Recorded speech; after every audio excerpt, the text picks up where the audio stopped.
Ah. Ça, j'aime bien ça. C'est pour ça, Ça je l'avais préparé et je me suis dit, je l'avais déjà, donc je me suis dit. C'est un gros débat revue d'effectifs. Eh oui. On n'a pas eu le temps de le faire, donc on va le faire tout de suite. On va commencer par les gardiens. Ryan, on commence par Blanco ou Paul Lopez? On va commencer par celui qui a le moins joué. Donc Ruben Blanco, si je dis pas de bêtises dans mes visuels, mais ça doit être ça. Allez, Ruben Blanco, voilà. Bim, petit visuel. Donc combien de matchs, combien de minutes de jeu? Alors, en Ligue 1, c'est 2 matchs. En Europa League, 1 match. En Coupe de France, 1 match. Donc ça fait 4 matchs au total pour 300 minutes. Pour la modique somme de C'est ça l'histoire. Ouais, merci Marcelino. Donc voilà, pas beaucoup de temps de jeu forcément pour lui, c'est le deuxième gardien. J'ai pas fait Simon parce qu'il y a rien. Simon il a pas joué. Donc voilà, mais mais en plus en fin de saison. En effet, donc voilà, du coup c'est un peu compliqué pour lui, mais même Ruben Blanco qui a en arrivant a dit moi je viens pas en tant que numéro 2, je veux faire un peu de concurrence, etc. Il n'y en a pas eu tant que ça cette saison. Zorigna, Ruben Blanco, j'en veux plus. J'en veux plus. Trop gros salaire, prorata, temps de jeu et salaire ne correspondent pas, et je trouve que même quand il était sur le terrain, il n'était pas convaincant, donc non, je garde pas. Moi c'est clair, c'est net. Jérémy, toi tu gardes ou pas? Totalement d'accord avec Zorigna, je trouve que le rapport qualité-prix n'y est pas. Et puis il serait temps d'avoir un jeune un peu prometteur en numéro 2 et lui donner sa chance et accepter de se casser la gueule. Mais si tu casses pas la gueule, eh ben, t'auras eu la bonne surprise. Il faut accepter ça aussi. Faut prendre un peu ce risque-là. Risque. Et encore plus une saison où t'as pas de Coupe d'Europe, j'ai envie de dire. Bah, c'est peut-être la saison. Alors évidemment, tu dis ça, deuxième match, ton numéro 1 se blesse et t'as de suite Gapando Etenbou qui est numéro 2, peut-être tu vas pleurer. Mais Mandanda, quand il arrive, Carasso se blesse, il arrive et... donc on sait pas. Mais à ce prix-là, effectivement, non, mais là, c'est beaucoup. Je crois que c'est 210 ou 220 000 euros par mois. Le mec, il joue 4 matchs. C'est un salaire de numéro 1. Mais qui donne un salaire comme ça, une doublure? Non, mais là, il y a un problème quand même. Quand tu as Laurent Spinozzi qui fait venir Mandanda, à l'époque, il te dit j'ai Simon et j'ai jamais vu un gardien comme ça. C'est quand même assez incroyable. Et qui a poussé pour essayer de trouver des solutions pour que ce jeune soit prêté, ne serait-ce qu'en National 1 ou pour qu'il joue. Parce que là, il est numéro 4 au Cameroun. Et il est convoqué parce que eux aussi ils ont vu le talent et que c'est un bon mec.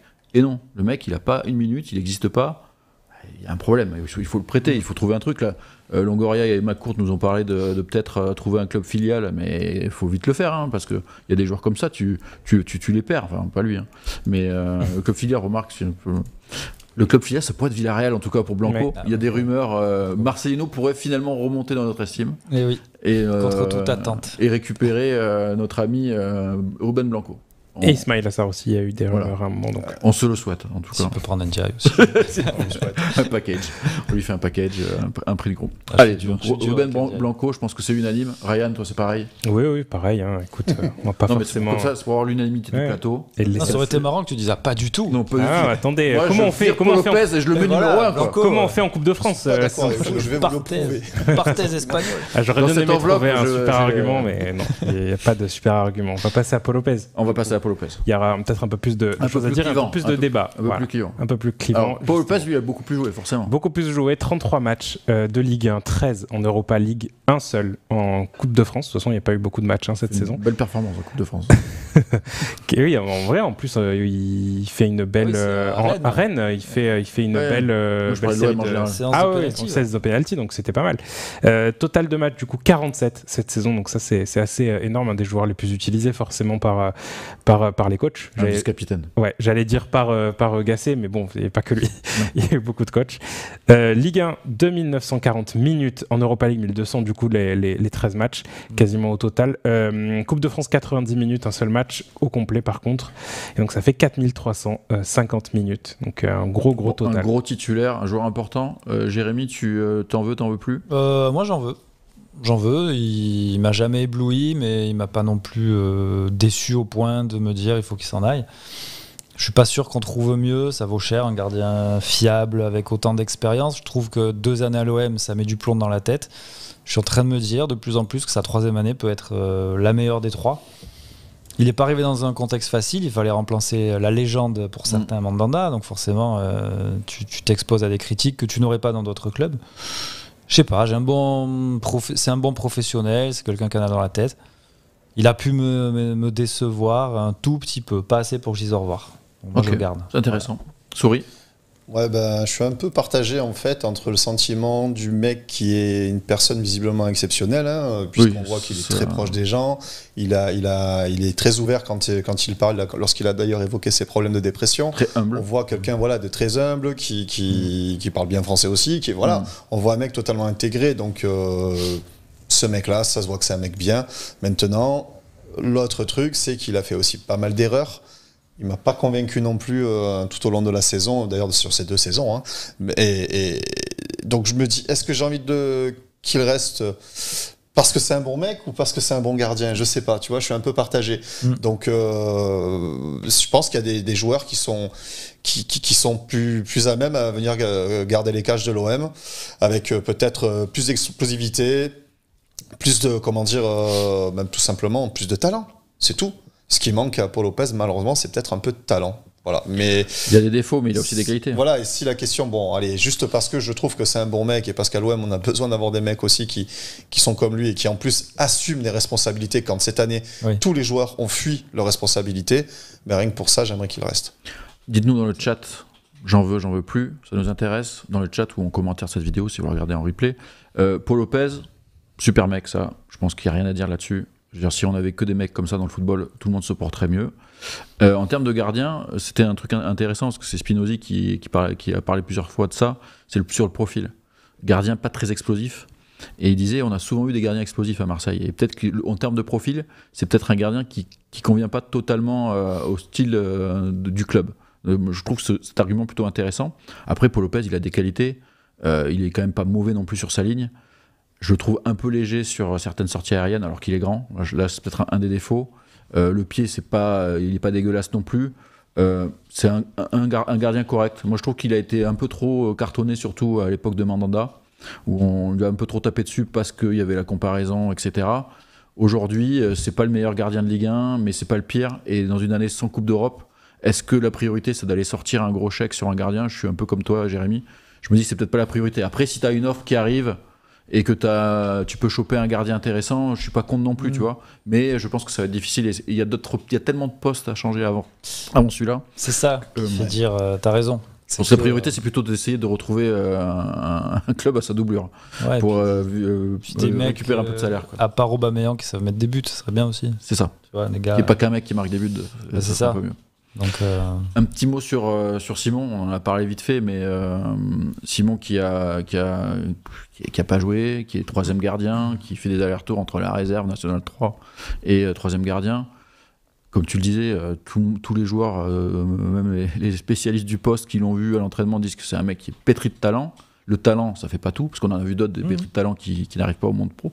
Mais on aimerait bien qu'il ait un peu sa chance. Moi, je me souviens de matchs amicaux, je crois que c'était avec Tudor, où je l'avais trouvé plutôt bon. A priori, le pied, c'est peut-être un peu son défaut, le jeu au pied, mais sur sa ligne, c'est explosif, ça va loin, on sent qu'il a une bonne mentalité. J'aimerais bien que ça soit la doublure la saison prochaine, Simon.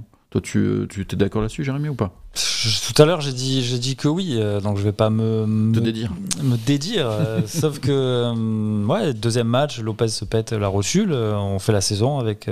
Jusqu'à Noël, on va avec Ngapando Ndoye. Il faut juste en être conscient. Médical. On a tous envie de choses comme ça, moi aussi. Mais c'est moins compliqué d'avoir Lafont en numéro 2 au milieu que d'avoir Ngapando Ndoye. J'arrête pas de le dire parce qu'il y a plein de gens qui n'arrivent pas à le dire. Ngapando Ndoye.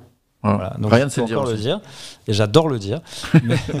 mais non, j'adorerais surtout qu'effectivement il soit numéro 2. Mais alors, il faut assumer derrière, il faut qu'on soit tous d'accord. Il faut être prêt. Il faut être prêt et que les supporters ne commencent pas à lui jeter des trucs dans la tête si premier match, il a un peu les gants qui tremblent. Quoi. Non, mais au final, tu vois, regarde Mandanda, il n'était pas prêt non plus. Et on voit ce qu'il est devenu ensuite. Mandanda, il avait joué en Ligue 2 quand même. D'ailleurs, c'est la grosse différence entre Mandanda et Samba. Il avait le Havre. C'est que Mandanda, il avait joué en Ligue 2, alors que Samba n'avait pas du tout joué en Ligue 2. Et que quand Samba arrive, il est totalement immature, il n'a aucun repère du haut niveau. Et c'est aussi pour ça qu'il n'y arrive pas. Alors que Mandanda, il avait quelques repères. Le problème de Simon, Ngapando Ndoye, voilà, c'est qu'il n'a pas de repères. Ouais, c'est vrai. Bon, après, à quel âge il a, Simon, aujourd'hui? 21 ans, je pense. Oui, mais Mandanda, il commence son premier match avec l'OM à quel âge? Oui, c'est à peu près ça. Mais oui, peut-être un peu d'expérience, je suis d'accord avec toi. Il a joué Ligue 2, c'est quand même un certain niveau. Quoi. C'est pas le National 3. Moi, je pense qu'il a quand même. En deuxième, je le vois bien. Ouais. Une saison sans Coupe d'Europe, c'est un risque à prendre. Après, il y en a qui veulent reste, on voit bien dans la balance des noms, mais tu crois que Toulouse, ils vont te le donner à quel prix? Et puis. Et puis je me rappelle de Lafont qui était très fort très jeune. Aujourd'hui c'est Très pas non plus, irrégulier. voilà. Donc c'est pas des garanties ça. D'ailleurs, Lafont, on en parle à Rennes pour venir concurrencer Mandanda. Il y a des rumeurs. Voilà, donc laissons-les dans leur truc là-bas. Et puis voilà, on va s'occuper de nous. Bon, très bien, on a fait les gardiens. Dites-nous ce que vous imaginez pour l'OM. Quel gardien pour l'OM? C'est la question que je vous pose. N'hésitez pas à répondre à ça. On va passer tout de suite aux défenseurs centraux, Ryan. Qui tu as en premier? Le plus gros. Le meilleur. On passe directement au gros dossier. Voilà. Le gros dossier, Leonardo Balerdi. C'est forcément un des joueurs qui a le plus joué aussi cette saison, 40 matchs pour lui. Il n'y en a pas beaucoup qui ont autant joué. 27 matchs en Ligue 1, 12 en Europa League, 2 en Coupe de France. Pardon. Au niveau des minutes, donc c'est 2275 en Ligue 1, en Europa League 1030 et en Coupe de France du coup 180. C'est un total de 3305 minutes. Leonardo Balerdi, voilà, gros défenseur qui a eu des hauts et des bas, forcément cette saison, qui est un peu cité dans plein de clubs, etc. Donc il va falloir un peu parler aussi mercato pour lui. La saison de la maturité pour Léo. Souris, Balerdi, il lui reste 2 ans de contrat. Par exemple, il a à peu près la moitié du salaire de Blanco, pour situer. Ouais. Donc très bas salaire dans la hiérarchie du vestiaire. Qu'est-ce que tu fais avec Balerdi? J'augmente son salaire, je le prolonge et je le garde le plus longtemps possible. T'en fais un taulier, quoi. Voilà, j'en fais un taulier, c'est ce qu'il est en train de devenir. Donc pour moi, il n'y a pas beaucoup de débat concernant Balerdi. C'est la saison de la maturité. Ouais, c'est ça, je le mets au frigo chez nous, je ferme ma clé, tout ce que tu veux. Il nous fait une Gignac en fait, il nous fait 2 saisons compliquées. Il va pas partir au Tigres par contre. Tu sais pas, hein. Non, mais je veux dire, t'as enfin un joueur qui est jeune, qui a montré quelque chose et qui donc a une grosse valeur sur le marché. Si t'es un peu malin, t'essayes de tirer le maximum de profit de ça. Ça veut dire à la fois l'avoir chez toi et à la fois le vendre très cher dans 2 ans, donc je le prolonge. Et puis va savoir si ça va pas matcher à mort avec Conceição ou qui a besoin de leader. En termes de mentalité, oui. C'est un peu une tête brûlée, Balerdi, on lui a reproché, parce qu'avant il n'arrivait pas à canaliser, maintenant il y arrive beaucoup mieux. Non, moi je garde sans problème, c'est le futur. Il avait tendance à répéter ses conneries à chaque fois pour un match, là il a arrêté de le faire. Donc, Mais c'est bien, ça montre aussi une chose, c'est que malgré les défauts qu'il avait, et que tout le monde a vu, les coachs se sont entêtés avec lui, et il y a eu différents coachs, c'est pas un coach qui l'a apporté, c'est-à-dire qu'il y a eu 3-4 coachs qui l'ont fait jouer, et ça montre que quand tu as de la patience, ça peut payer. Faut voir quand même qu'il faut qu'il y ait des qualités à la base. Hein. Mais quand il y a de la patience, ça paye, parce que Balerdi, pendant 2 saisons, même moi je me disais, mais il fait trop de boulettes, tu peux pas pouvoir miser sur ce joueur-là, il n'y arrivera pas. Et avec de la patience, il a progressé sur ses points négatifs et c'est devenu vraiment un joueur intéressant cette saison. La confiance que chaque coach lui a donnée. Parce qu'on des fois on se demandait mais pourquoi il joue quoi. Ouais. Il te coûtait un carton rouge, début tir l'arigot, c'était. Et même on voyait les feuilles de match et la compo, on dit putain Balerdi titulaire, allez ça va être compliqué encore. Après il y avait une petite obsession à un moment donné. Il y avait une obsession. Je pense qu'à un moment c'était beaucoup. Ah parce qu'il coûtait cher. Mais du coup, ça a peut-être donné l'idée à des coachs d'avoir l'obsession inverse avec lui aussi. Parce qu'à un moment, si tu veux pas le perdre mentalement, il faut qu'il joue tous les matchs. Donc, il a bénéficié de plus de chances que d'autres. Je pense à des jeunes comme Lucas Perrin, où très vite on a dit ouais, non, il était pas super, on dégage. Je te dis pas qu'il est meilleur Lucas Perrin, attention. Mais lui n'a pas eu la patience que Balerdi a eu avec les autres coachs. Après, sur la durée, ça paye. Hein. Villas-Boas a commencé à dire le premier que ce serait un des meilleurs de sa génération. Il a peut-être raison en fait. Hein. Alors là, 2 ans de contrat, on avait entendu parler de l'intérêt de l'Atlético. A priori, l'Atlético, ils sont plus sur le Normand. Ils vont sortir un gros chèque, a priori, pour le prendre. Il y a d'autres rumeurs aussi en Italie. Il a clairement un profil pour jouer en Italie aussi. Donc on va voir. Moi, je pense que s'il n'y a pas un gros club, Ligue des Champions, qui vient, il restera à Marseille.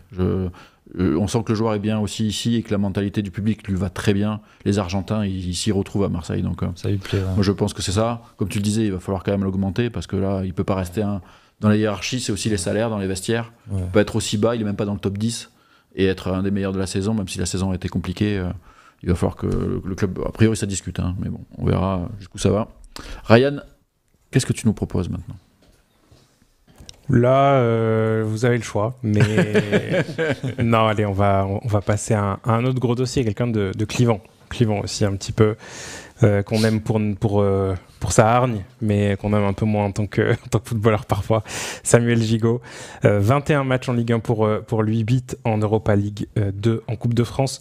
31 matchs au total pour Samuel Gigot, mis 730 minutes en Ligue 1, en Europa League 641 et en Coupe de France 180, du coup un total de 2551 minutes, qui a quand même pas mal joué, hein. Je m'attendais à un peu moins que ça parce qu'il a été blessé quelques fois, mais ouais, quand même assez souvent. Autant que Kondogbia, mais souvent. Il a quand même, ouais, voilà. Blessé ou joué?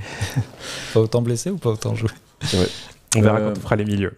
Ce sera un gros dossier Kondogbia aussi. Mais voilà, Samuel Gigot, il y a des débats, forcément. Je sais que dans le chat, ça va diviser également. Allez, on va commencer tout de suite. Jérémy, Gigot, j'en veux plus.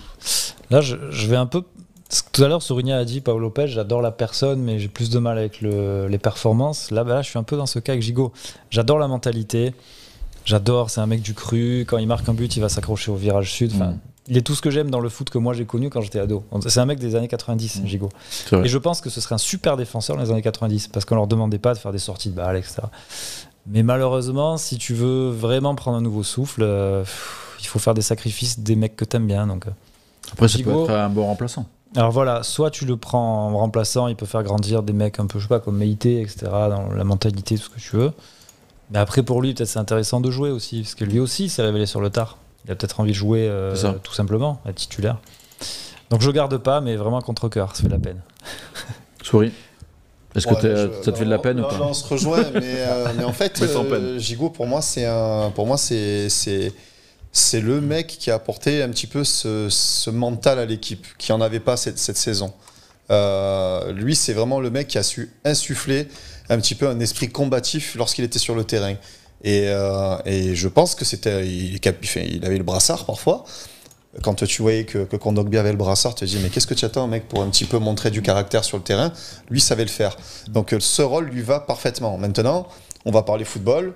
Quand tu connais un peu le football, tu te dis quand même, il y a des sorties qui sont moyennasses, le marquage qui est moyen, parfois des bourdes aussi qui peuvent coûter cher. Et là, malheureusement, c'est ce qu'on attend de lui finalement. Ce qu'on attend d'un défenseur. Oui, de ne pas faire ça. Donc, c'est un peu le Balerdi des moi, je ne le garderai pas parce que je trouve qu'il est trop limité techniquement pour s'imposer comme étant un leader dans cette équipe. En tant que sub, il n'y a aucun problème. Là, on prend. Leader de vestiaire s'il veut.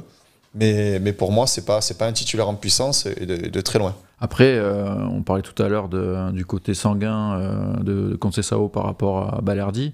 Il y a ce côté-là, chez Gigot aussi, ce côté très sanguin. Moi, je pense qu'il a besoin aussi d'être canalisé. Oui, mais sa marge de progression n'est pas la même que Balerdi. Pas du tout. Parce que des fois, tu as l'impression qu'il veut désosser le mec comme ça par plaisir. Des fois, mais il n'a pas du tout le même niveau technique, la même vision du football, etc. que Balerdi. Je ne compare pas les deux, parce que pour moi, il y a des années-lumière entre les deux. Mais Gigot, il a quand même des qualités aussi en termes de combat, d'être dur sur l'homme, dans l'anticipation aussi, c'était son point fort quand il est arrivé. Et je trouve qu'il s'est un peu perdu cette saison. Et moi, je date ça avec surtout Gattuso, qui lui a donné trop de responsabilités. C'était un peu le garant justement d'état d'esprit. Et le mec s'est perdu à jouer devant, au milieu de terrain. On ne savait plus où il jouait à un moment donné, lui non plus. Il s'est totalement perdu. Et je me dis peut-être qu'avec Conceição, qui lui dit bon écoute, viens au show, ça va pas être toi le titulaire, mais je vais avoir besoin de toi dans la saison. On a quand même la Coupe de France. Même s'il n'y a pas de match par semaine, s'il y a un blessé, on a besoin de toi, tu seras vois, en tout cas en termes d'état d'esprit, de connaître le club, etc., il a ça. Maintenant, c'est clair qu'en termes de football, moi, c'est pas ma cam.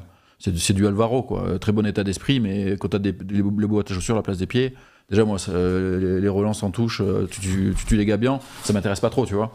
Il est trop limité, puis même tactiquement, il y a trop d'erreurs, mais moi, en remplaçant, comme tu dis, avec Meïté, en remplaçant, ça peut être intéressant. Et la question qu'on va se poser, c'est si tu pars sur une défense à 4, ok, on garde Balerdi, mais est-ce qu'on garde Mbemba? Et c'est tout de suite. Je te fais une passe D. Je sais pas si c'était le prochain. Ah non, mais c'était Meïté. Non, c'est pas grave. C'était Meïté, mais c'est pas grave. C'est pas grave. Il s'y attendait pas en fait. S'attendait pas. On passe à Chancel, c'est bon, c'est pas grave. Chancel Mbemba, 25 matchs en Ligue 1, 13 en Europa League, 0 en Coupe de France, parce que je crois que les matchs de Coupe de France c'était pendant la CAN, donc possible qu'il n'y était pas. 38 matchs du coup au total. En Ligue 1, du coup, temps de jeu, c'est 2209 minutes. En Europa League, 1072. Et en Coupe de France, du coup, 0, vu qu'il n'a pas joué. Donc un total de 3281 minutes pour lui. Une saison un peu contrastée. Pas forcément...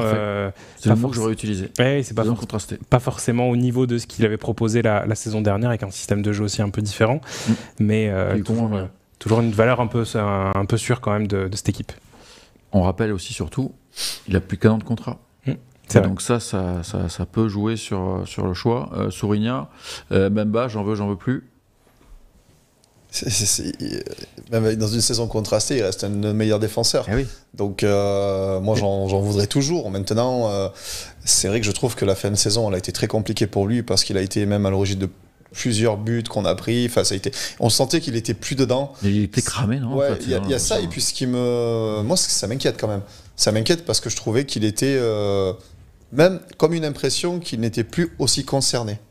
Tu vois, qu'il avait perdu un peu le fil de... Après, la saison a été dure. Hein.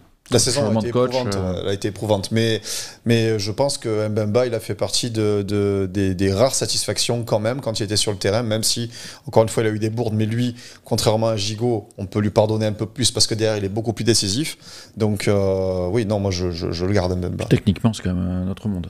Jérémy, tu gardes? Si on commence à... Porto. Et j'allais rebondir, Porto contre ça. Non, si tu commences à te séparer de tes meilleurs joueurs, tu peux peut-être pas faire un podium. Il faut quand même garder une base solide. Et la charnière Mbemba-Balerdi, pour moi, c'est la meilleure. Donc gardons tous les... Donc on pourrait rester en fait sur un statu quo en défense centrale, là, si je vous écoute. Mais oui, parce que c'est pas derrière qu'on a... Selon moi, attention, c'est pas derrière qu'on a toujours pêché. C'est que devant, on a les pieds carrés. Il y a plein de matchs où... Et qu'au milieu, t'étais pas forcément protégé. Tu te faisais trouer du matin au soir. Geoffrey. Mais Bamba, ce serait dur de lui dire au revoir quand même. Il mérite encore une année. Après, attention, qu'est-ce qu'on fait? On le prolonge? On oui, c'est ça. Est-ce que tu prends le risque Ça va coûter cher à prolonger. C'est ça va te coûter cher. Est-ce que tu, comme Longoria nous a rabâché X fois, je veux plus voir de joueurs partir libre. Oui. Pape Gay s'en va libre. Klose pourrait faire ça aussi. Est-ce que tu fais ça avec tous les joueurs qui voulaient pas partir libre, ils sont partis libres. Après, il y a des trucs qu'il faut pas oublier aussi, c'est qu'il va se faire opérer. Oui, et peut-être aussi. Donc, il va être absent pendant un moment, donc potentiellement, ça va être compliqué à revendre un joueur comme ça, qui part direct à l'hosto. Peut-être négocier une saison de plus, salaire égal. C'est ça. C'est ça. Une petite option plus. Voilà, une petite option. Ça ferait une belle sortie pour lui aussi, parce qu'au final, il finirait ça tranquillement à l'OM. Il passerait une partie de la saison en convalescence, j'ai envie de dire. Et puis après, écoute. Mais est-ce que c'est contre Sessao qu'il faisait jouer la latéral droit au début quand il jouait à Porto? C'est une bonne question, ça. Je sais pas. Il a joué de latéral droit au début à Porto. Mais dans une défense à 4 en plus, il est plutôt fort et ça, c'est un point positif en plus pour lui. Donc à voir. Ryan, toi, Mbemba, tu le gardes, hein, c'est sûr. Moi, je le conserve, et aussi, vous en avez pas trop parlé, mais c'est un des joueurs aussi les plus intéressants offensivement. Des buts. C'est un gros plus. Il a marqué des buts importants mais aussi. Est-ce qu'il peut faire ça dans une défense à 4? Parce que je trouve qu'il a plus de liberté dans une défense à 3 pour pouvoir le faire.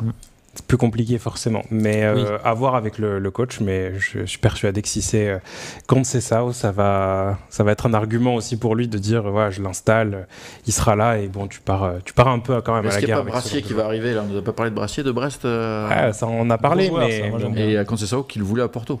Ouais. Exact. Ça fait beaucoup de profils à la Meïté, c'est un peu jeune, physique à voir. Hein. Il va falloir faire des choix, justement. Meïté, passe D de Jérémy. Bamo Meïté. Qui est juste là.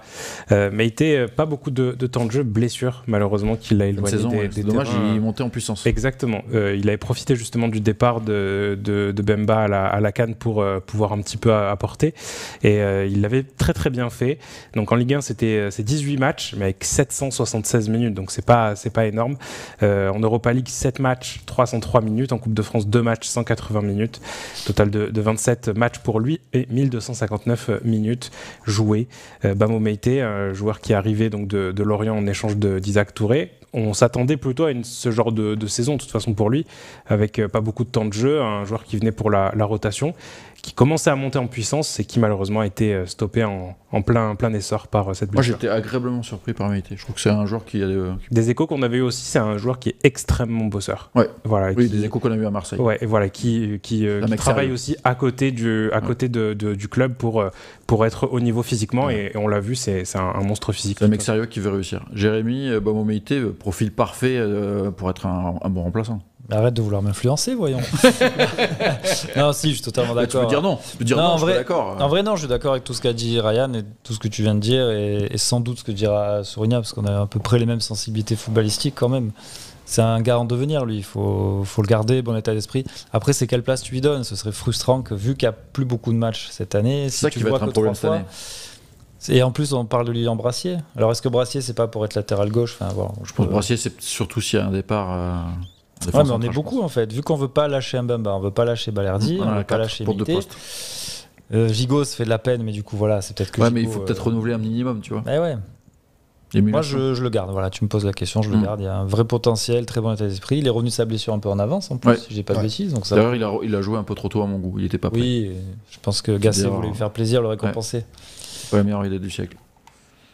Oui, tu gardes. Ouais, carrément. La transition avec Mbemba, du coup, de profiter, j'ai envie de dire. Qu'Mbemba sera absent quand même pendant quelques semaines, voire même quelques mois.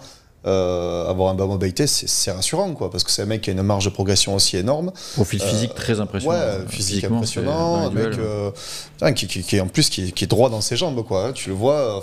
Moi, à chaque fois, quand je l'ai vu jouer, au début c'était un petit peu compliqué, mais encore une fois, t'as connu 3 coachs avec différentes tactiques, on comprenait pas trop, mais là, sur les dernières fois où je l'ai vu jouer, avant sa blessure notamment. Le mec, il n'y a rien à dire. Même il n'a pas peur. Hein. Après, moi, des fois, je trouve qu'il faut peut-être qu'il fasse un peu attention. Parce que tout le monde n'est pas Saliba. Et tu ne peux pas te permettre certains dribbles devant ta surface. Attends un peu. Prends une naissance à la Bailly, tu sais. Aussi, où Bailly tentait des choses dans la vie. Il ne faut pas s'enflammer. Oui, t'es meilleur que Gigot, mais on va se calmer. Il va apprendre. Allez, défense en centre, c'est bon. Alors, j'ai vu qu'il y avait une petite question dans le chat, parce que ça, c'est pour Ryan. Ryan, question, la barbe en bleu, elle est où? La barbe en bleu arrive. Voilà. Je me suis fait une auto-passe. T'as perdu un pari? En fait, j'ai perdu un pari, mais je suis très heureux de l'avoir perdu, parce que c'était, si l'OM allait en finale d'Europa League et la gagnait, je me faisais les cheveux bleus. Et on m'a dit, tu risques pas grand-chose. Et si les minots gagnent la Gambardella, qu'est-ce que tu fais? Et donc, j'avais dit, je fais la barbe en bleu, pour rigoler. Je me suis fait piéger, forcément. Oui, mais bon, après, je fais un truc éphémère. Voilà, temporaire, je l'avais dit, de toute façon. Tu es obligé de faire une émission et de montrer ta barbe bleue. Exactement, donc je le ferai. Ok. Tu vas avoir un nouveau surnom. Ouais, bah oui, non, mais ça sera pendant un seul live. La vie de Ryan. Mais justement. La vie d'Adèle, c'est la vie de Ryan. Non, mais c'est justement la vie. De Brian. En plus, le bleu, le bleu, c'est un peu la vie d'Adèle, justement. Mais bon, pour revenir un petit peu à ça. Les connexions. Oui, mais c'est vrai, elle a les cheveux bleus. Léa Seydoux a les cheveux bleus. Et je crois que c'est le nom de la BD qui a inspiré le film. Mais bon, c'est pas grave. Tu l'as vu 10 fois, toi, ce film? J'ai participé à ce film, je rigole. Revenons du coup au non, foot. Ça, je retire ce que je viens de dire. Je retire cette blague. Non, mais c'est pas ma meilleure. J'ai trouvé de quoi faire la barbe bleue déjà. Okay. Et j'ai fait un petit test. Techniquement, t'es prêt? Techniquement, je suis prêt. Et en fait, oui, j'ai fait un test. Sur le bout de la barbichette. Ah, mais c'est petit joueur, ça. Mais non, mais c'était pour faire le test, pour savoir si ça marchait. Et... Ah, mais ça va marcher, t'en fais pas. Et non, en vrai, c'était un peu difficile. On peut faire une barbe bleu, blanc, rouge pour supporter l'équipe de France pendant l'Euro. Ça va aller. Entre le Canada et tout. Donc voilà. Donc du coup, tu n'es pas patriote, c'est ça que tu veux dire? Non, c'est pas ça. J'ai d'autres façons de le montrer. Voilà, on va dire ça comme ça. Mais il faudrait qu'à un moment la gauche se réapproprie ce drapeau parce qu'il devrait pas appartenir aux fachos. Mais c'est pas grave. Le message est passé. Exact. Mais juste voilà, pour revenir à ça, en fait, je me préviendrai, enfin, je préviendrai pas, je pense. Je vais pas faire genre machin. Ça sera une surprise. Voilà. Suivez les lives que je fais. Mais ça va bientôt arriver. Et ça va bientôt arriver. À un moment, j'arriverai, j'aurai la barbe bleue et j'essaierai de pas faire de commentaires, comme si tout était normal. Je pense que ce sera encore plus drôle de faire comme ça. Je me languis quand même. Voilà. Bientôt un live surprise. Mais il fait des lives surprises en plus, Ryan, maintenant. Ouais, j'en ai fait un hier soir et c'était super. Surprise, donc c'était un live sauvage. Exactement. J'ai bien aimé. Il a vu la story Instagram. J'ai mis live sauvage. Allez, avant les lives sauvages de Ryan, on commence avec un latéral gauche, qui n'a pas forcément été très sauvage, justement. On lui a peut-être reproché un petit peu ça. C'est Ulysse Garcia. Je commence pas par le meilleur. C'est pas le couteau le plus aiguisé du tiroir. Non, mais c'est pour finir sur une bonne note, tu vois. Donc voilà, Ulysse Garcia, arrivé des Young Boys. Donc c'était une recrue un peu surprise. Hein. On s'attendait pas forcément à voir ce genre de profil-là. On avait changé le côté gauche d'un coup avec le départ de Renan Lodi. Renan Lodi, c'est ça. Et de Garcia, puis Merlin. Puis Merlin après, qui arrivera un petit peu plus tard. Donc en Ligue 1, 13 matchs, 905 minutes. En Europa League, pas qualifié. Donc pas de minutes jouées non plus pour lui. Coupe de France, un seul match. Et c'est le match où il commence sa carrière à l'OM, contre Rennes justement, où il rentre. Et 74 minutes du coup. Je crois qu'il est titulaire directement, je sais plus. Du coup, au total de 14 matchs et 979 minutes. Je pensais qu'il avait plus joué que ça. Ouais. Disons que le ressenti était... Parce qu'il a joué pas mal de matchs de Ligue 1, il a même joué dans la défense à 3 à un moment donné. C'est ça. Dites-nous dans le chat, j'en veux plus. Moi j'ai une grosse idée là-dessus. Souris, j'en veux plus. J'en veux plus. Et pour la simple et bonne raison qu'il ne m'a jamais convaincu. À aucun moment, je l'ai toujours trouvé moyen. Je n'ai jamais compris sa signature non plus à l'OM. Et pour moi, il rentrera dans le wagon des Grupo Viesa ou des gens qu'on aura oubliés avec le temps. Très bien. C'est ça. Non, moi aussi j'ai une punchline. Ryan je l'ai préparé. Ryan disait que c'était une recrue surprise, mais je crois que lui non plus, il s'attendait pas à... C'est vrai. Il avait l'air surpris d'être là. À la décharge, c'est pas lui qui a demandé l'OM, c'est Benassia qui allait chercher. Et Benassia, je pense que lui-même était conscient que c'était pas la recrue du siècle, mais que ça pouvait apporter un petit plan B si jamais Merlin ou un autre faisait pas l'affaire. Dans ce cas-là, pourquoi tu fais pas un prêt comme Onana, tu vois? Je suis d'accord avec toi. Onana, finalement, oui. Je vais pas le défoncer parce que c'était très bien comme ça. Vu que Kondogbia était blessé tout le temps, il pouvait jouer. Tu mises sur le fait que c'est un mec qui a un certain âge, qui va pas se faire aspirer par la pression du Vélodrome. Tu peux te dire, allez, si ça marche bien, ben il est encore. Bon, c'est tenté, c'est pas réussi, au revoir. C'est pas grave. Il a rien coûté, ce gars, c'est pas grave. Ouais, mais tu vois, ça, c'est quand même un salaire, c'est quand même un transfert, c'est 3 millions, je crois. Tu jettes de l'argent pour moi. Qu'est-ce que tu vas chercher un joueur comme ça, qui prend finalement du temps de jeu à un Soglo, mais pour jouer que en Ligue 1? J'entends. Moi, tu vois, j'en veux même pas à lui. Lui, c'est un joueur moyen. Pour moi, il a rien à faire à l'OM. Mais je suis pas sûr qu'il soit bien meilleur que Soglo. Finalement, il est plus grand. Il est plus grand en taille. Non, je suis pas certain. Après, je préfère des gars qui te coûtent 3 millions que d'autres qui te coûtent 18. Tu vois, c'est toujours pareil. Ou 32, mais. Ou 32, t'as raison, bien sûr. Donc, bon. Mais bon, moi, j'aime pas ces recrutements-là à la Sertic. Qui te prennent de la place des jeunes, justement. Oui. T'as un bon jeune à ce poste-là. Et puis, Soglo, je dis pas que c'est un cadre.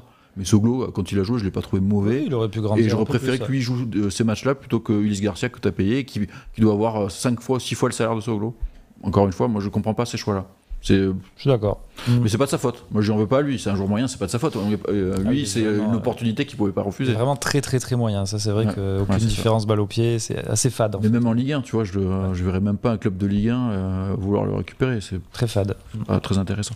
Après, ça a l'air d'être un bon mec qui met un bon état d'esprit, tu vois. C'est pas un Coréa, quoi. Non, il a un petit côté de Gerson, mais moins fort. Bon, non, mais on dirait un peu de Gerson. Oui, au début, quand je le voyais jouer, je me disais, putain, je l'ai revu. Oui, le visage, tu veux dire. Ah oui, évidemment. Oui, pas les pieds. Pas la frappe. Il n'a pas les pieds. Pas les pieds, mais non, mais il a un look de bon latéral gauche. C'est le Gerson suisse, quoi, beaucoup plus calculateur. Énormément. Allez, un deuxième latéral, Ryan. Deuxième latéral, on va rester à gauche. Voilà, tu en as parlé, Quentin Merlin. Ça fait du bien un peu de gauche là dans cette conjoncture. Quentin Merlin, arrivé du FC Nantes, du coup 10 matchs joués pour lui, 705 minutes. En Europa League, 7 matchs, 497 minutes. Pas de match en Coupe de France parce qu'il est arrivé après. En fait, il a fait le parcours du FC Nantes en Coupe de France, mais pas avec l'OM. 25 matchs pour un total de 1202 minutes. Alors, ça a été le plus chiant à faire parce que du coup, vu que ça reste de la Ligue 1, il fallait que je calcule match par match, mais bon, du coup j'ai trouvé assez facilement, donc ça va.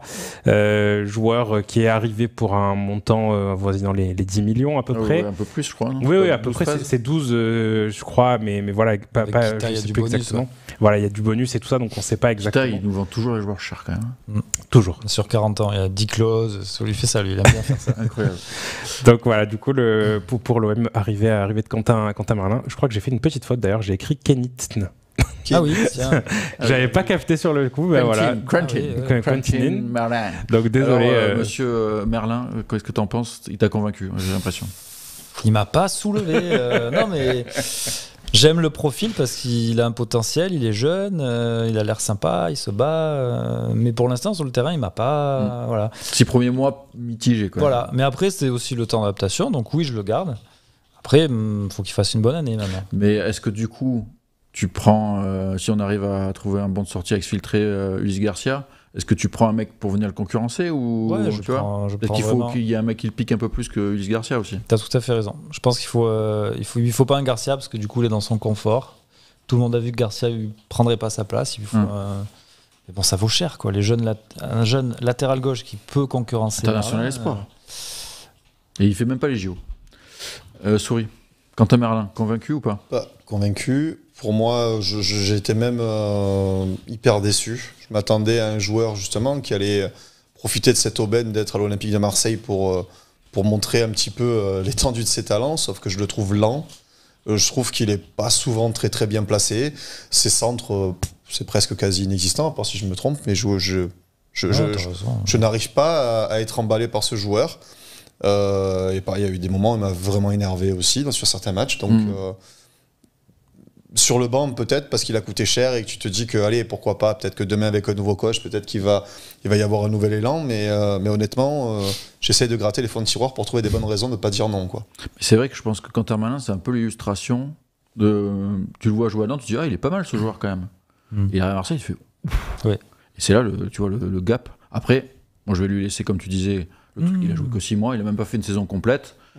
Il est arrivé dans un truc où c'était quand même la Bérésina. Hein. C'était Gattuso qui se fait tège et Gasset, machin. C'était un way complet cette saison. Donc, avec un vrai projet de jeu, un coach qui sait bien faire jouer son équipe. Après, c'est comme pour Klose qui va arriver, dans une défense à 4, pour moi, défensivement, c'est trop limité. C'est-à-dire que c'est le même défaut que Klose défensivement, alors qu'il n'a pas les mêmes qualités offensives. Donc ça fait beaucoup, quoi. Ça, je l'entends, mais encore une fois, c'est pas pour moi, à cause des différents coachs, qu'il est aussi lent. Non, ça c'est sûr. Techniquement, il loupe beaucoup de choses, quoi. C'est pas la faute des coachs. Non. Donc aussi, c'est peut-être aux joueurs peut-être de comprendre qu'il est à l'Olympique de Marseille, qu'il est plus à Nantes, et qu'il y a un vrai gap, et de se mettre au niveau, quoi. De retravailler les fondamentaux. Bien sûr. Si Bielsa pouvait nous faire des petits tutos pour que certains fassent des centres. Ce qui est embêtant, c'est qu'il y avait 2 latéraux en Ligue 1 qui avaient un bon de sortie cet hiver, c'était Truffert et Merlin, et j'ai peur qu'on ait pris le mauvais. Après Truffert, Rennes, ils étaient très très gourmands, hein. Ça parlait de 25. Et ouais, mais parce qu'il est très fort aussi. Ouais. Voilà. Mais il a fait une fin de saison. Dans une défense à 4 avec quand c'est ça, où je serais beaucoup plus hypé, comme disent les jeunes aujourd'hui. tu jeune encore. Eh oui, merci. Et Truffert, j'aurais été, mais parce que là, comme dit Sourigna, c'est vrai que moyennasse. Moi, j'espère un bon concurrent. En tout cas, le seul truc positif de cette histoire du mercato hivernal, c'est que Benatia, il nous a peut-être pris Luis Garcia, mais il a fait jackpot en Arabie Saoudite avec Lodi, hein, parce que ça, c'était inespéré. Lodi, quand il est en galère là-bas déjà. Là, on avait surpayé encore une fois. On s'était fait un peu. Oh, regardez ce petit international brésilien. Encore une fois, je comprends pas pourquoi on l'a prêté, quoi. Je crois qu'on Lodi, on l'a prêté une saison. Avec option d'achat. Oui, c'est obligatoire. Oui, d'accord. Mais on aurait dû le vendre direct, je comprends mais c'est des montages financiers. On est le seul club au monde qui prétend des joueurs en Arabie Saoudite. Non, mais c'est des montages financiers. Mais bon, montage, je sais pas si ça. Parce qu'il y a une clause, il n'y a pas un pourcentage qu'il faut donner à l'Atlético. Oui, il doit y avoir un pourcentage, et comme ça, tu rentres dans la compta de l'année d'après. Il est fort, ce Pablo, il est fort. Michelin à la compta, je peux dire qu'elle bosse. Allez, Ryan, un autre latéral.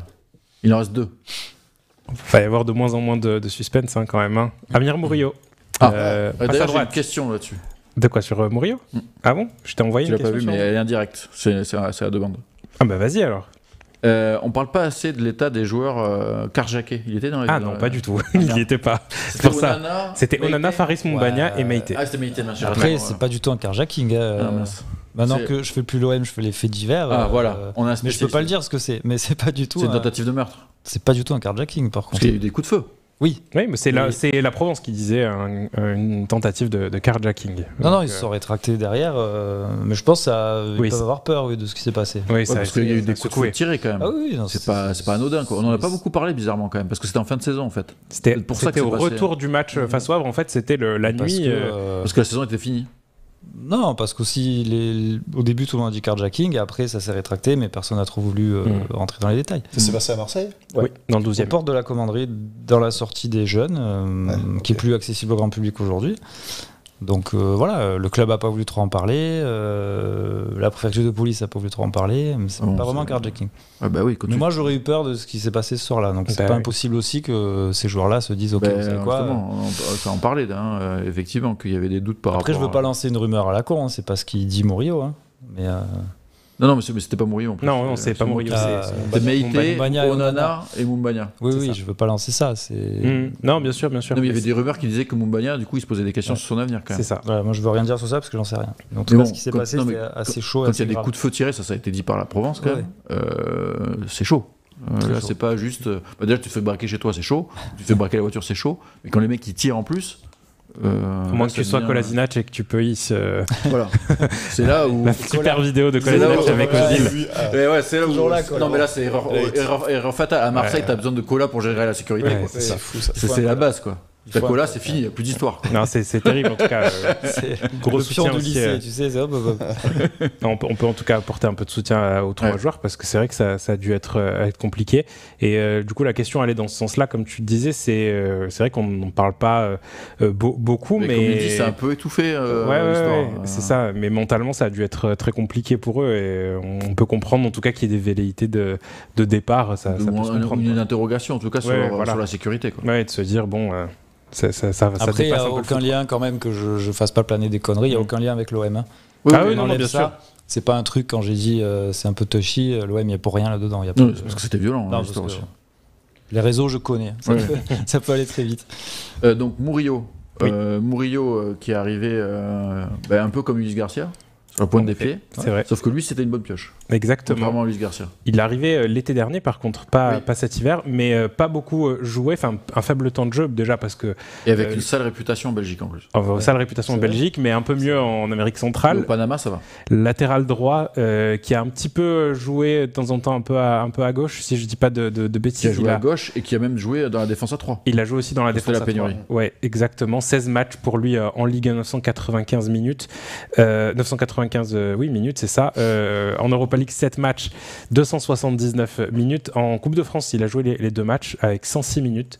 Du coup, ça fait un total de 25 matchs pour 1380 minutes pour Amir Murillo, qui a été du coup une belle surprise, mais quand même qui a raté un petit peu quelques mois parce qu'une grosse blessure aussi avec. Il est revenu plus tôt que prévu. Il est revenu beaucoup plus tôt que ce qui était prévu. C'était une grosse blessure avec le Panama et le Panama justement disait c'est fin de saison. Fin de saison pour lui. Avec rechute en plus. Exact, voilà. Donc ça a été très compliqué pour lui physiquement cette saison, mais je vous laisse débattre. Souris.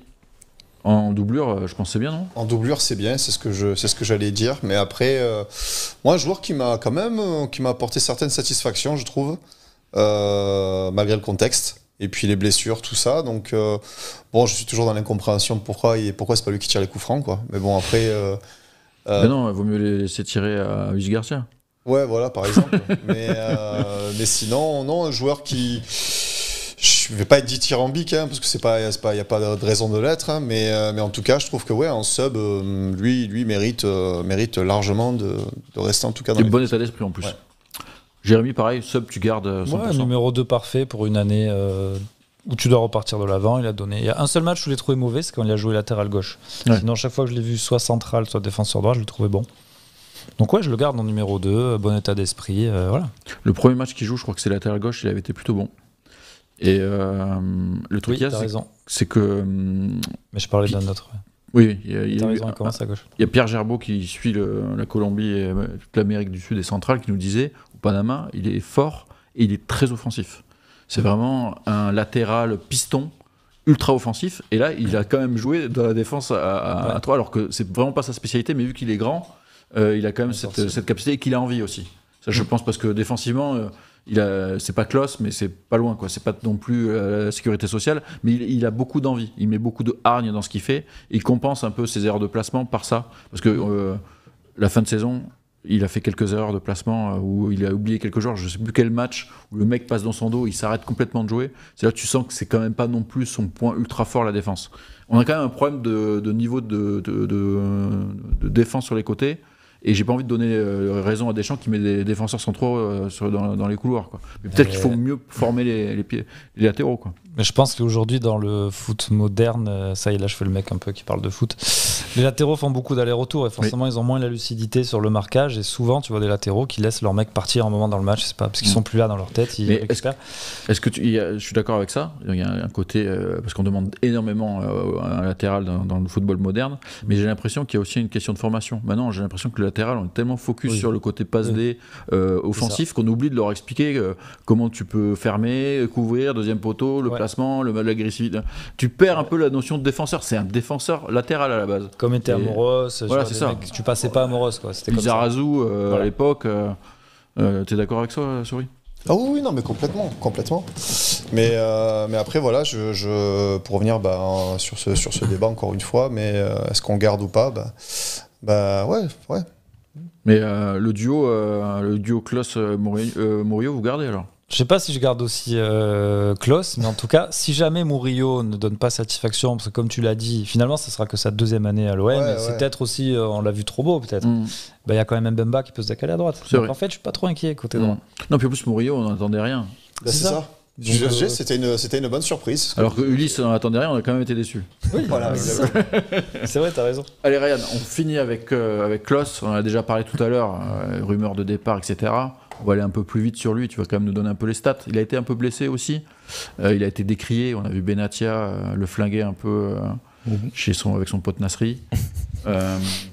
Il en a parlé d'ailleurs, il a donné une interview, il a dit « j'aurais bien aimé qu'on me dise les choses ». A priori, on lui avait dit les choses. Mais...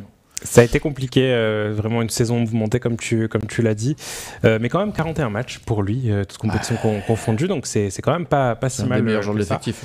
Oui, carrément. Et puis donc cette blessure qui l'a éloigné des terrains un petit peu, mais il est revenu plutôt rapidement quand même. 27 matchs en Ligue 1, 2071 minutes. En Europa League, c'est 12 matchs pour 1005 minutes. Et en Coupe de France, il a joué les 2 matchs pour 135 minutes et est remplacé justement par Murillo. Ça fait 41 matchs, 3211 minutes au total pour Jonathan Klose. Là, ça parle un peu de... Il y a des rumeurs de départ, on en a parlé tout à l'heure pendant le petit truc sur l'actu Mercato. Galatasaray, il y a eu Naples un peu aussi. Ouais, il y a... Bon, après, voilà, on ne sait jamais trop ce qui est fuité par son entourage aussi, parce que même Longorin en avait parlé. Mais bon, voilà. En tout cas, c'est un joueur qui est susceptible de quitter l'Olympique de Marseille. On attend de voir, c'est un dossier compliqué. Un an de contrat, et c'est le seul joueur de l'OM à participer à l'Euro. Souris, tu en veux, t'en veux plus? On disait tout à l'heure, on l'a un peu évoqué, un joueur décisif. Moi, c'est vrai qu'on a des... Visiblement, il y a des choses à lui reprocher au niveau du comportement, tout ça, mais après, tout ça, ça se règle, ce genre de problème. Donc, moi, quand il est sur le terrain, j'ai pas grand-chose à lui reprocher. Parfois, il a fait des bourdes. J'ai quand même cette impression, encore et toujours, que l'homme n'est pas apprécié, en tout cas, par beaucoup de supporters, qu'il y en a qui ne le supportent pas. Donc, c'est pour ça que ça va créer beaucoup de débats là-dessus. Mais quand on parle football, l'apport qu'il a eu dans cette équipe, c'est pas un gars décevant, c'est un mec qui est décisif. Donc, pour moi, il faut compter sur lui. Encore une fois, il n'est pas en équipe de France pour rien non plus. Hein. Jérémy, Lirola ou Klose? Moi, je trouve que Lirola, en scooter, il a plus d'élégance. Non, il y a des choses irrationnelles. Klose, je sais que c'est un bon footballeur, mais je sais pas. Il y a quelque chose qui... Mon cœur de supporter veut pas être amoureux de Klose. Il y a un truc qui me dérange chez lui. Je sais pas ce que c'est. Est-ce que j'ai raison? Est-ce que j'ai tort? Est-ce que pour moi, c'est un arriviste ou est-ce qu'au contraire, c'est juste un comportement qui me met dans l'erreur? Je suis pas fan du joueur. Mais je reconnais, moi qui suis très stat, si je reproche à Ndiaye et Harit de pas marquer, j'aurais l'air beau de dire ah oui, non mais Klose non plus est pas bon. Non, lui il a des stats. Donc lui il mérite effectivement des tu vois la différence quand il est plus là et quand il revient, limite c'est lui qui te faisait un peu l'animation offensive de ton équipe parce qu'il n'y a personne qui était capable de le faire. Et il assure quand il joue à gauche. Voilà, j'ai d'autres arguments, t'as raison. Je suis de votre côté les gars. C'est peut-être l'attitude... Dans les gros matchs, en tout cas, en Coupe d'Europe notamment, on a vu qu'il y avait certains qui avaient fait des focus sur ses retours en marchant, pas concernés, des relances par-dessus la jambe. Là. Ça, c'est des attitudes qu'on n'aime pas voir. Ça m'a rappelé Tavares, mon ami Tavares, et ça, moi, j'aime pas du tout non plus. Et ça me frustre parce qu'on voit que c'est un super joueur. C'est un mec qui a du ballon grave, et c'est pour ça que l'OM est allé le chercher à Lens. Il avait fait une très belle saison. Je trouve qu'il a quand même confirmé d'un côté, mais d'un autre... Ouais, il a peut-être pas assez cette rage que les joueurs ont besoin d'avoir pour jouer. Est-ce que lui, il aime vraiment l'Olympique de Marseille aussi? Ou est-ce qu'il est là parce que dans sa carrière qui était un peu inespérée, pour lui l'OM c'est incroyable? J'ai pas l'impression qu'il y a un coup de foudre entre l'OM et Klose. Après on s'en fout, il faut juste être pro et ouais, c'est ça. Je suis pas sûr qu'il y avait un coup de foudre entre Sanchez et l'OM non plus. Hein. Et pour moi, Sanchez a été très très pro. C'est les supporters qui ont un coup de foudre avec lui plus que lui. Mais bon. Après, je pense qu'il aime bien les ambiances chaudes quand même. Ça reste un Sud-Américain. Tout à fait. Mais je veux dire entre Klose et je sens pas. Oui, tu sens j'ai pas. envie de passer au suivant là. Quel latéral droit alors, si Klose s'en va? On va terminer là-dessus. Il y a Lirola. Lirola, a priori, va rester en Italie. Si moi, en termes de profil, parce que à part l'OM, je regarde assez peu de matchs, je l'avoue, un profil bon défenseur dans une défense à 4. Voilà. Parce que si tu as déjà un Quentin Merlin sur la gauche qui tabasse sur son côté, il faut un mec solide. C'est qui le latéral droit de Porto? Voilà. Parce que ça, je vous l'annonce. Hein. Eh ben, on va avoir droit. Si, ou plutôt quand Conceição va signer, on va avoir une ribambelle de rumeurs de joueurs de Porto, dont son fils, mais qui est inatteignable financièrement. Calmez-vous tout de suite. Très fort. Hein. Très très fort. Super fort. Conceição était un joueur déjà très très très bon. Ouais, très élégant. Inter, il avait fini au standard et jouait en fou furieux sur le terrain. Bon, mais super, merci. On a fait une bonne émission, Ryan. Tu valides? Tu es en train d'insulter les gens sur le chat? Contre-soirée. Contre-soirée. Contre-soirée politique, je suis désolé pour ceux qui sont sur le chat, mais bon, voilà. On avait mis des petites ouvertures. Ouais, malheureusement. Mais bon, c'est pas grave. Vous allez vous faire ban. J'en ai ban que un qui a dit quelque chose de grave, mais sinon le reste, non. On respecte les opinions, mais on respecte les gens surtout. Pas se sentir pousser des ailes non plus. Non, on va se calmer. Ça ne reste que des Européennes. Jérémy, merci d'être venu. Merci les amis. À bientôt. Plaisir. On se refait une émission, peut-être un petit apéro mercato si tu es disponible sur des horaires différents. Carrément. Avec ma peau de roue, ça marche bien le soleil, vous avez raison, allez-y. Ouais, maintenant on les fait là pour l'instant. Ouais, pour l'instant on les fait là. C'est un peu difficile, mais on essaiera de trouver un bar pour en faire un bord de plage. Souris, merci. Prochain live en public organisé par tes soins. Il y a déjà la pression. Ouais. Fin d'année peut-être, on verra ça. Merci Barbe Bleue. On se retrouve bientôt pour... Barbe Bleue, c'est un compte qui est pas forcément ultra positif. Hein, donc, tu as choisi ta couleur. Ouais. Merci, on se retrouve bientôt. Demain, débat Fac Marseille. C'est pas un live sauvage, ça ne sera pas sauvage. C'est prévu, c'est organisé. Ça sera demain à 15h30 et on se retrouve jeudi pour l'apéro mercato. Ça sera avec Ben. Donc restez connectés, on espère que ça va bouger. On attend Sergio avec impatience. Merci, bonne semaine. Ciao, ciao.